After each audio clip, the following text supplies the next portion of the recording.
الحمد للہ وحدہ والصلاة والسلام علی من لا نبی بعدہ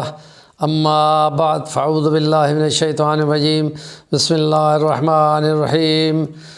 من المؤمنین رجال صدقوا ما عاهدوا اللہ علیہ ومنہم من قضى نحوه ومنہم من ينتظر صدق اللہ العظیم رب اشرح لی صدری ویسر لی امری واحلل عقدۃ من لسانی یفقهوا قولی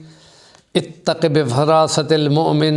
فإنه ينظر بنور اللہ صدق اللہ العظیم۔ قائد اعظم محمد علی جناح جو 25 دسمبر 1876 کو پیدا ہوئے اور ان کا 176واں جو پیدائش کا دن ہے پاکستان میں دنیا میں منایا گیا، اور اس کے نظریے کے اعتبار سے وہ اسلامی نظریاتی مملکت کو جو دو قومی نظریے کی بنیاد پر مارد وجود میں آیا تھا اور اس کے وہ بانی تھے، اور اس لیے ان کے مؤلف جو ہیں ان کی کتاب کے وہ لکھنے والے لکھتے ہیں کہ یہ وہ شخصیت ہے جس کا نام ہمیشہ تاریخ میں رہے گا، اس لیے کہ انہوں نے ایک الگ قوم پیدا کی ہے اور ایک الگ وطن پیدا کیا ہے جو نظریاتی اسلامی نظریاتی ریپبلک پاکستان ہے، اور یہ کسی اور ملک کے مقابلے میں اپنی شان بان کے ساتھ کھڑا ہے۔ اور ہم یہ کہتے ہیں کہ قائد اعظم محمد علی جناح اپنے حساب میں مکمل طور پہ مذہبی تھے۔ جب وہ لنکن ان میں برطانیہ میں قانون کی ڈگری لینے کے لیے داخلہ دے رہے تھے تو وہاں اس ادارے کے باہر مسلمانوں کے بڑے نام حضرت محمد رسول اللہ کا نام وہاں لکھا ہوا پڑھ کر وہ اس ادارے میں بیرسٹر کی ڈگری لینے کے لیے داخل ہوئے، اور جب وہ واپس آئے تھے تو اس قابل تھے کہ وہ قانون کے ایک اچھے وکیل بن چکے تھے، اور پھر جب ان کو امپیریل لیگل کونسل کا ممبر بنایا گیا تو انہوں نے متبنہ کے لیے مسلمانوں کے لیے ایک قانون کو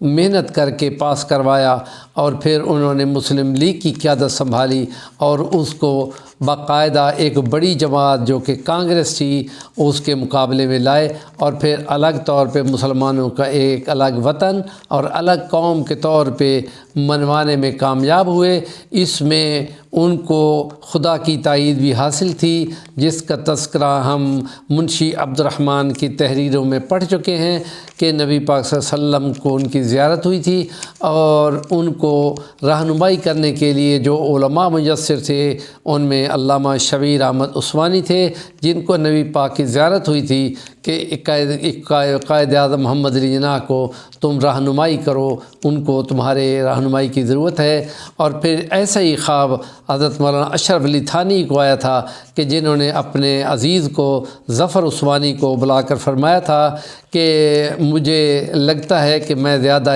نہیں رہ سکوں گا، لیکن مجھے اس قائد اعظم کے ذریعے سے مسلمانوں کی خدمت میں بہت نظر آ رہا ہے، اور تم اس کی ضرور مدد کرو۔ اور ظفر عثمانی کو کہا کہ تم دونوں میں سے عثمانیوں میں سے ایک نے میرا جنازہ پڑھنا ہے اور ایک نے کسی اور کا جنازہ پڑھنا ہے۔ اور پھر ظفر عثمانی نے اشرف علی تھانوی کا، جو کچھ عرصے کے اندر فوت ہو گئے تھے، اور ٹھیک 5 سال کے بعد جو شبیر احمد عثمانی نے قائد اعظم کا جنازہ پڑھایا تھا، جو سن 47-48 میں جا کر وفات پا گئے، اور پھر انہوں نے کہا تھا کہ شبیر احمد عثمانی کو کہو کہ میرا جنازہ پڑھائے۔ تو وہ اس حساب سے مذہبی تھے کہ انہوں نے اپنی بیٹی، جو ایک ہی ان کی بیٹی تھی دینا، اس کو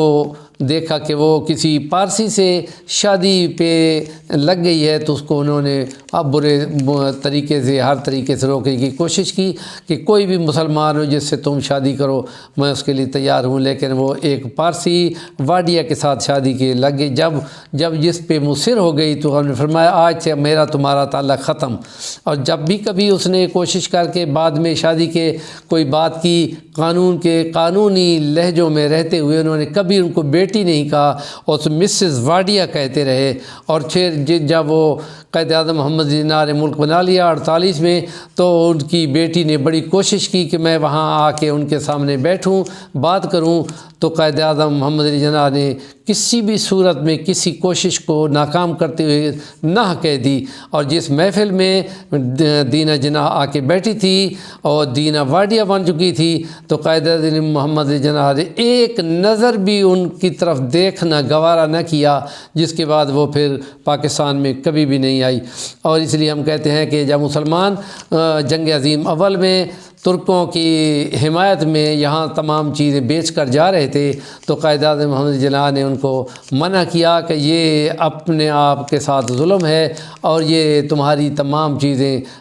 جاگیریں اونے پونے ہندو اور سکھ خرید رہے ہیں، یہ تم غلط کر رہے ہو، اس کا نقصان اٹھاؤ گے۔ اور پھر وہی ہوا کہ جس کا نقصان ہوا، مسلمانوں کو بے خانمی حالت میں واپس آنا پڑا۔ جب قائد اعظم محمد جناح وزیر اعظم یہ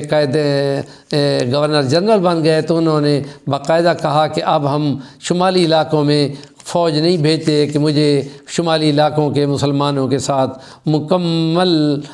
یقین ہے کہ وہ محب وطن ہیں۔ اور اس طریقے سے انہوں نے کشمیر میں